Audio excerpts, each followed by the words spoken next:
memory serves me correctly. Anyway, they arrived with their pop-up camper about an hour and a half before sunset. And they set up the camper, and they still had some time to go for a walk and see the sun setting. What Adam hoped would be a wonderful Pentecost, red, orange, blazing sunset. The kind of sunset that needs no words to speak, the kind of sunset that speaks through all languages. It was his birthday that week, and he's thinking, sunset at Grand Tetons. What a birthday gift. Now, on the way to that place where they were going to stand and watch the sunset, well, there was a gift shop. And Adam's 12-year-old daughter was nothing if not a shopper, and she had been given $20 for the week. And she saw that gift shop. And Adam explained to her that they would be going during the week in town. They would see lots of other gift shops. But you know the kind of gift shop. Has all these things you've never seen before, and has these beautiful lighting set up so that everything just seems to shimmer and invite. And Adam, well, and you know as well, children sometimes can make a sunset not so grand if they aren't happy. So can adults, for that matter. And so Adam negotiated with his 12-year-old daughter, and they stopped in the gift shop for 5 minutes on their way to the sunset. And during those 5 minutes, his daughter found a cap, baseball-type cap, a little statement about the park on the front of it, a picture that hinted at the beauty outside.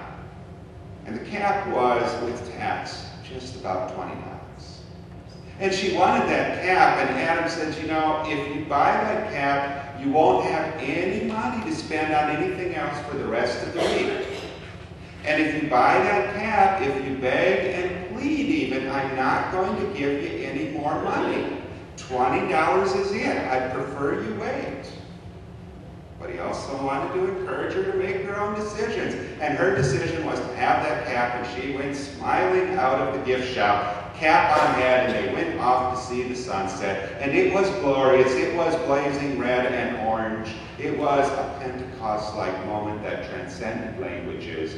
But it was not the Pentecost moment that transcended languages and belief. It was not what he really remembers about that week at all, in fact. Pentecost is about blowing the doors open unexpectedly on our lives. It's about speaking to us in ways that transcend the language, of opening up our hearts and our minds to God's grandness. And the pre-Pentecost disciples were doing what they did so well most of the time, which wasn't much of anything without Jesus. Clear instruction without Jesus there. And every time after Jesus' death and resurrection, every time he appears, it seems he says to them, don't be afraid, because it seems they were living in a lot of fear. And he reminds them every time he disappears after this resurrection experience that he has a plan for them. And it's a big plan. It's a plan that spans the globe. It's bigger than they had imagined by all stretches of the imagination. They did not imagine themselves breaking down the barriers of language and culture and taking the story of Jesus all the way around the world.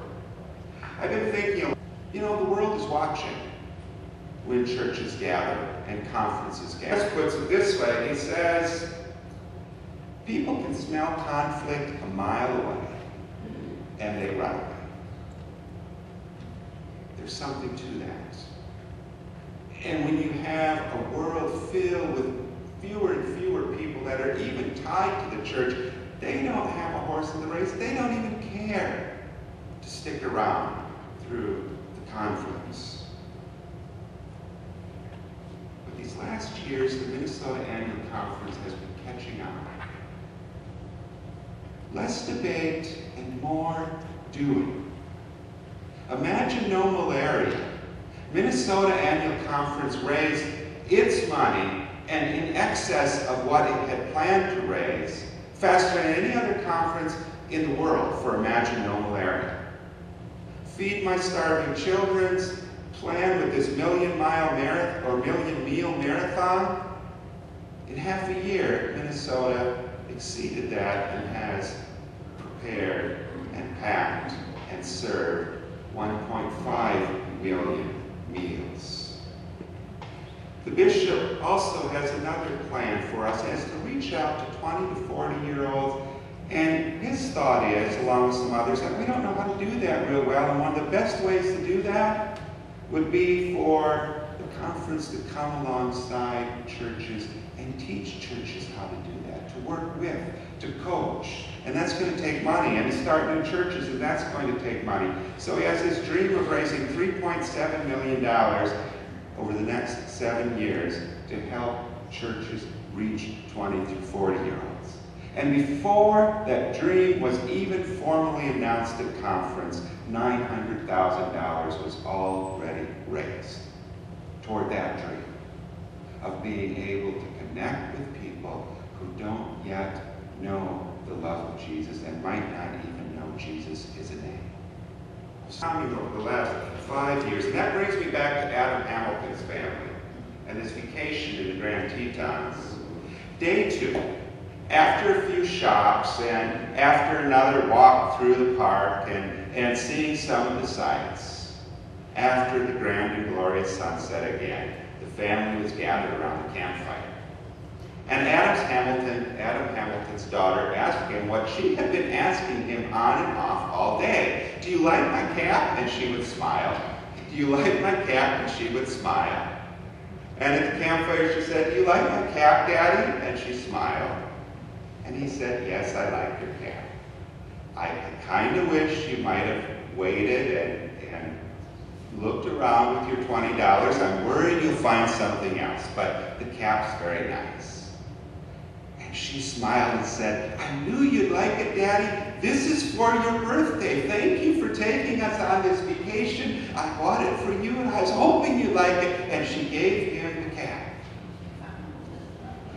That is a spirit moment. Took him completely by surprise. It sets on his dresser. The nest is empty. She's not living at home. But it sets on his dresser where he sees it every morning and thinks about that moment that a generous spirit overwhelmed him. Do you want to create a spirit memory, a lifetime memory in the life of someone else? If I heard Adam correctly, he spoke a lot at the conference. And if I understand the Pentecost story correctly that Margaret read so well for us, growth of churches happen when people give their all. The whole $20 in Adam's daughter's case, but when they give their all to surprise someone with the love of God and to make a divine parent happy. And growth happens when we keep thinking of new ways to surprise one another in ways that aren't expected. That's how the church was born.